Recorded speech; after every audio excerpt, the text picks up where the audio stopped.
Police অফিসারের পর এবার ব্যবসায়ী, ফের হাওড়া ওই শুট আউট। এবার লিলুয়াতে ফ্ল্যাটের সামনে গুলিবিদ্ধ হলেন এক ব্যক্তি। গতকাল রাত 10টা নাগাদ এই ঘটনা ঘটে, যখন আবাসনের সামনে দাঁড়িয়েছিলেন প্রমোটিং ব্যবসায় জড়িত রাজেশ সিং। একেবারে প্রথমেই শোনাবো একজন প্রত্যক্ষদর্শী কি বলছেন ঘটনা প্রসঙ্গে।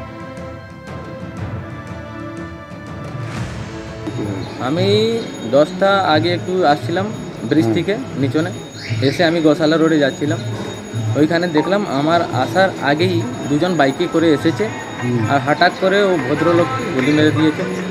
গুলি মেরেছে, ও পুরো ধরে বুকটা ধরে আমার উপরে এসেছে, বলে আমাকে হসপিটাল ছেড়ে দিতে। আমি ওকে নিয়ে হসপিটাল চলে গেছি, যশপাল হসপিটাল ছেড়ে এসেছি। ওইখান থেকে ওনার দাদাকে ফোন করেছে, নিজের দাদাকে ফোন করে তারপরে ওনাকে আইলেসে নিয়ে গেছেন। ব্যাস ওই আমি পৌঁছেছি ওনার কাছে, আমার 30 সেকেন্ড আগেই ওনাকে গুলি করে দিয়েছে। তুমি কি যারা করেছে তাদেরকে চিনতে পেরেছো বা দেখেছো? ওরা তো, আমি দাঁড়িয়েছি ওইখানে, যেরকম আওয়াজ হলো আমি ওইখানে হাঁটা একদম সুস্থ হয়ে গেছি ওইখানে, আর আমি কিছু করতেই আমি দেখলাম, বাস শুধু ওনাকে নিয়ে আমি যশপাল হসপিটালে নিয়ে গেছি।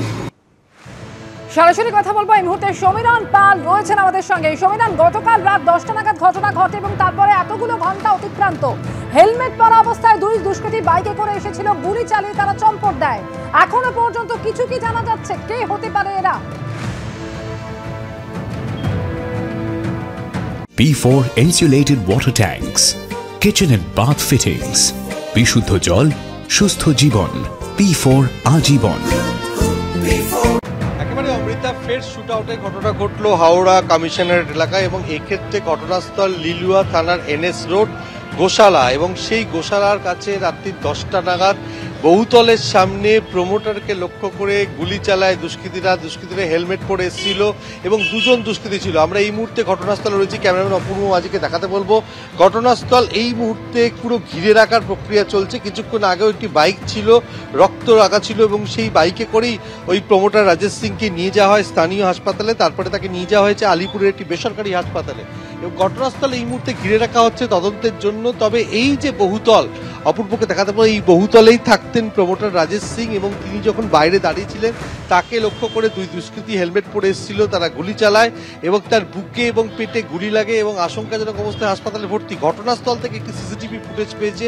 এই সিসিটিভি ফুটেজের সূত্র ধরে পুলিশ তদন্ত করছে যে কারা দুষ্কৃতীরা কোন পথে এসেছিল। তবে এখনো পর্যন্ত দুই দুষ্কৃতীর কোনো হদিশ পাওয়া যায়নি, তারা কোন পথে পালালো এবং তারা কারা ছিল সে সম্পর্কে অন্ধকারে পুলিশ।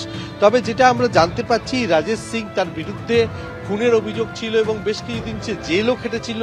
অস্ত্র আইনেও সে একবার গ্রেপ্তার হয়েছিল। কয়েক বছর ধরে প্রমোটিং ব্যবসার সঙ্গে যুক্ত ছিল, এবং তার কোনো ব্যক্তিগত শত্রুতার জেরে এই হামলা না অন্য কোনো কারণ এখনো স্পষ্ট নয় লিলুয়া থানার পুলিশের কাছে। আজকে এই কিছুক্ষণ আগে আমরা দেখতে পেলাম যে এখানে যে বাইকটি ছিল, যে বাইকটি করে তাকে প্রথমে নিয়ে যাওয়া হয়েছিল হাসপাতালে, সেই বাইকটি সরিয়ে দেওয়া হয়েছে। ঘটনাস্থল ঘিরে রাখার প্রক্রিয়া শুরু হয়েছে। কিন্তু এই শুট আউটের ঘটনা, আরেকবার অপূর্বকে ছবিটা দেখাতে বলবো, একেবারে মেন রোড থেকে যে NS রোড, সেই নেতাজি সুভাষ রোডে এখানে গোশালার এলাকা, এবং সেখানে ঘন জনবসতিপূর্ণ এলাকা। রাত্রি 10টার সময় তখন লোকজন যথেষ্ট কম ছিল।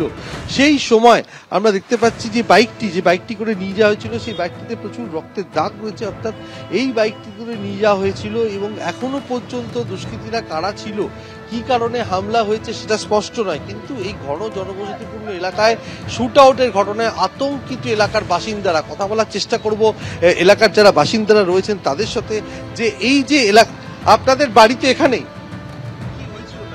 আমি জানি না, আমি তো শুয়ে পড়েছিলাম। কি হলো? কিছু জানি না, আমরা কিছু নিউজ দেখছি। চিনতেন রাজেশকে? হ্যাঁ, রাজেশকে না কিছু কাউকে চিনি।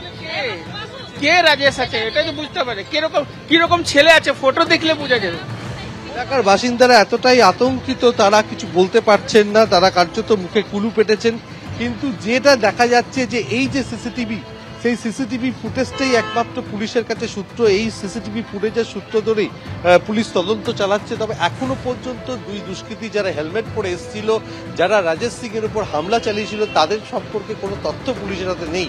তারা যেহেতু হেলমেট পরেছিল, তারা কোন পথে পালালো, এবং এখনো পর্যন্ত পুলিশ খোঁজার চেষ্টা করছে যে রাজেশ সিং, তার কোনো ব্যক্তিগত শত্রুতা, কারণ যেহেতু প্রমোটিং ব্যবসার সঙ্গে যুক্ত ছিল সেখানে কোনো গন্ডগোল, নাকি যেহেতু তিনি আগে দুষ্কৃতিমূলক কাজকর্মের সঙ্গে যুক্ত ছিলেন সেই সমস্ত গন্ডগোলের জেরে এই ঘটনা কিনা খতিয়ে দেখা হচ্ছে। সমীরণ।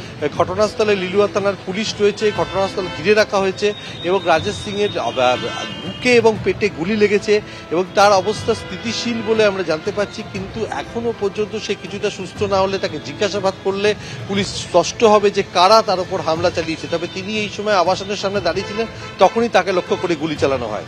অমৃতা। ধন্যবাদ সমীরণ।